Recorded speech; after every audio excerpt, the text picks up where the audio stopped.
नमस्कार, मी दीपक शांताई गुलाब जाधव, यवतमाळ जिल्हा अध्यक्ष, अपंग जनता दल. अपंग जनता दल सामाजिक संघटना महाराष्ट्र राज्य यवतमाळ जिल्ह्याच्या वतीने मी यवतमाळ जिल्ह्यातील सर्व दिव्यांग बांधव आणि भगिनींना जाहीर आवाहन करतो की येत्या 27/12/2024 रोजी वार शुक्रवारला दिव्यांगांचे जिल्हा परिषद कार्यालयासमोर बोंबाबोंब आंदोलन आयोजित केलेले आहे.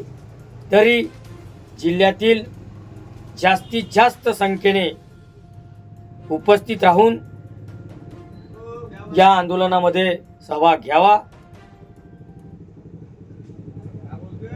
धन्यवाद. जय शिवलाल.